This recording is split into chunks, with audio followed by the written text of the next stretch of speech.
جنوبی ایشیا میں غیر حل شدہ تنازع کشمیر موجود ہے۔ جنوبی ایشیا میں کئی تنازعات ہیں جو کبھی بھی بے قابو ہو سکتے ہیں۔ کرائسس مینجمنٹ کے لیے اسٹریٹجک انڈرسٹینڈنگ بڑھانی چاہیے۔ عدم اعتماد کی فضا میں کوئی میکانزم کام نہیں کرتا۔ Chairman joint chiefs of staff committee general Sahir Shamshad Mirza کا شنگریلا ڈائیلاگ سے خطاب۔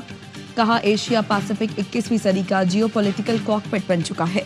نظریاتی یا علاقائی اختلافات کو دبانے سے انہیں حل نہیں کیا جا سکتا۔ جنوبی ایشیا کو ایشیا پیسیفک استحکام کی بات چیت سے الگ نہیں کرنا چاہیے۔ پائیدار کرائسس مینجمنٹ کے لیے باہمی برداشت اور مساوات کی ضرورت ہوتی ہے۔ استحکام کا حصول شراکت داری کے ذریعے ہی ممکن ہے۔ کشیدگی میں کمی کا طے شدہ طریقہ کار کرائسس مینجمنٹ مشقوں کی ضرورت ہے۔ کرائسس مینجمنٹ کرائسس فائٹنگ سے بہتر ہے۔ ہم 4 بھائی ہیں، روکھی سوکھی مل کر کھائیں گے۔ بلوچستان کے بھائیوں کو گلا ہے تو بیٹھ کر بات کریں، بتائیں وہ کیا نقائص ہیں جو آپ کے مشورے سے ہم ٹھیک کر سکتے ہیں۔ وزیر اعظم شہباز شریف کا کوئٹہ میں گرینڈ جرگے سے خطاب۔ کہا دہشت گرد خون کے پیاسے اور اغیار کے ایجنٹ ہیں۔ دہشت گردوں کا راستہ آپ کو روکنا ہے۔ ترقی اور بدامنی اکٹھے نہیں چل سکتے۔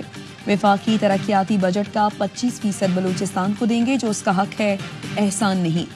جرگے میں فیلڈ مارشل سید عاصم منیر بھی شریک تھے۔ وزیر اعظم نے بتایا افواج پاکستان نے دشمن کو تاریخی شکست دی، مخالف سہم گئے، دوستوں کا حوصلہ بڑھا۔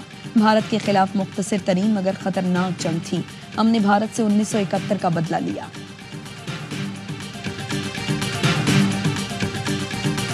Pakistan had given India a bloody nose as it suffered a serious setback in both warfare and diplomacy. Never allow India to weaponize water by holding the Indus Water Treaty in abeyance. This is an absolute red line for us.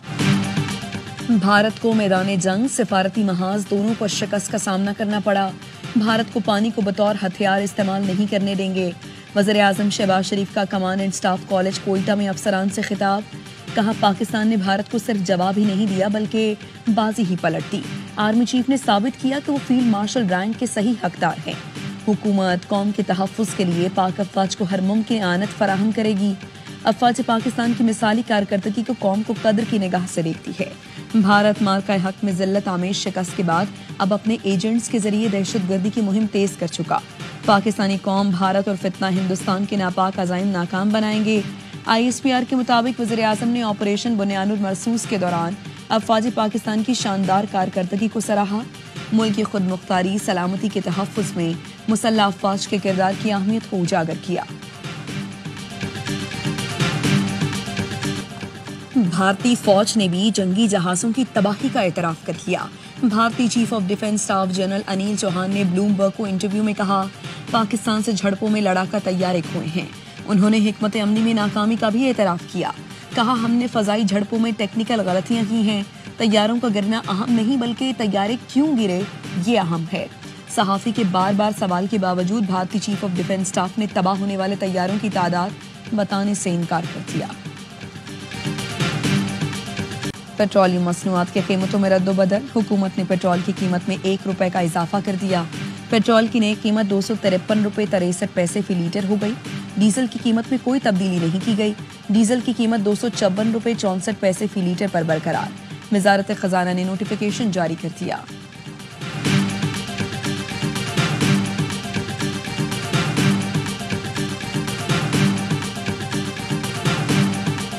بھارتی جہریت اور جنگی جنون سے دنیا کو آگاہ کرنے کا مشن، chairman Peoples Party Bilawal Bhutto Zardari New York پہنچ گئے۔ بلاول بھٹو امریکہ میں پاکستانی پارلیمانی وفد کی قیادت کریں گے۔ شہری رحمان سمیت وفد کے دیگر اراکین کل نیو یارک پہنچیں گے۔ بلاول بھٹو کی قیادت میں وفد پیر سے ملاقاتوں کا آغاز کرے گا۔ امریکہ میں مختلف سٹیک ہولڈرز سے ملاقاتوں اور بریفنگ کا سلسلہ 9 جون تک جاری رہے گا۔ اقوام متحدہ کے سیکرٹری جنرل انطونیو گوتریس اور صدر UN جنرل اسمبلی سے بھی ملاقات متوقع۔ بھارت کو بین الاقوامی سطح پر مسلسل ناکامی اور مایوسی کا سامنا، بھارتی موقف کے برخلاف بیان دینے پر نئی دہلی کولمبیا سے بھی ناراض۔ کولمبیا نے بھارت کے پاکستان پر حملوں کی نہ صرف مذمت کی تھی بلکہ شہید پاکستانیوں کے لیے دلی تعزیت کا اظہار بھی کیا تھا۔ بھارت کولمبیا کے ایسی موقف سے ناراض ہے جس کا اظہار کولمبیا کے دورے پر گئے بھارتی وفد میں شامل کانگریس رہنما ششی تھرور نے کیا۔ کہا ہم کولمبیا کی حکومت کے رد عمل سے قدرے مایوس ہوئے جس نے بھارتی حملوں کے بعد پاکستان میں ہونے والے جانی نقصان پر دلی تعزیت کا اظہار کیا۔ ذکر ڈاکٹر عبدالقدیر خان کا جتنا ہوتا ہے اتنا ہی ہونا چاہیے. ان کا کریڈٹ ایک سائنسدان ہونے کے ناطے بنتا ہے، وہ ان کو دیا گیا. ان کو ہیرو نہیں کہا جا سکتا. اگر کسی کو ہیرو قرار دیا جانا ہے تو وہ میاں نواز شریف ہے. ایٹمی دھماکوں کے ہیرو ڈاکٹر عبدالقدیر نہیں، نواز شریف ہیں. رانا ثناءاللہ نے سارا کریڈٹ اپنے قائد کو دے دیا. ARY نیوز کو انٹرویو میں کہا ڈاکٹر عبدالقدیر کا اتنا ہی ذکر ہونا چاہیے. ایٹم بم کئی ملکوں نے بنائے، اصل لمحہ اپنے آپ کو ایٹمی طاقت ڈکلیئر کرنا تھا. کہا بانی PTI 2 سے 3 سال تک جیل سے باہر آتے نظر نہیں آ رہے. ان پر بہت مقدمات ہیں، کچھ میں سزا ہو چکی، کچھ میں ہو جائے گی. میرا یقین ہے ڈائیلاگ سیاسی جماعتوں کے درمیان ہونے چاہیے. مگر بانی PTI 2016 سے 18 کی طرح معاملات چاہتے ہیں، مگر وہ اپنی کامیابی سے بہت دور ہیں.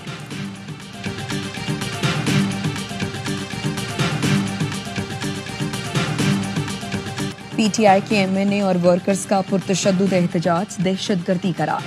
اسلام آباد کی انسداد دہشت گردی عدالت نے 9 مئی مقدمے میں تھانے پر حملہ اور جلاؤ گھراؤ کیس کا تفصیلی فیصلہ جاری کر دیا.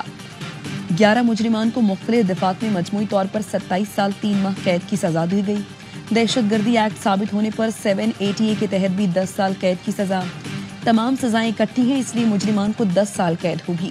عدالت نے کہا مجرمان سیاسی جماعت کے ممبر ہیں جو بانی PTI کی گرفتاری پر احتجاج کر رہے تھے. انہوں نے تھانے پر حملہ، پولیس پر فائرنگ کی، موٹر سائیکلیں جلائیں. مجرمان حکومت کو عدم استحکام کا شکار کر کے اپنا مقصد حاصل کرنا چاہتے تھے. وقوع اسلام آباد میں ہوا، جس کو محفوظ ترین شہر کہا جاتا ہے.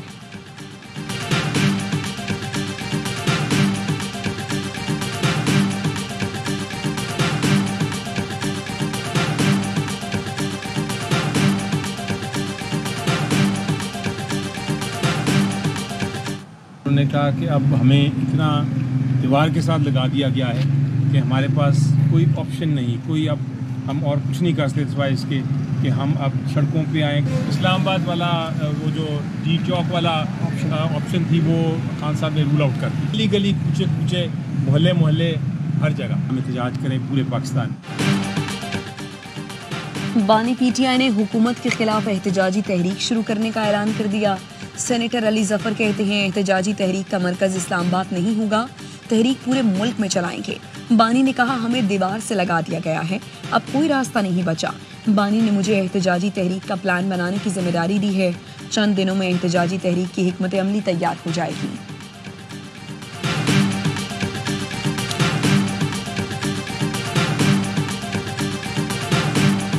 کراچی میں افسوسناک حادثہ. اورنگی ٹاؤن 10 نمبر کے قریب بس نے 2 سال کی بچی کو کچل دیا.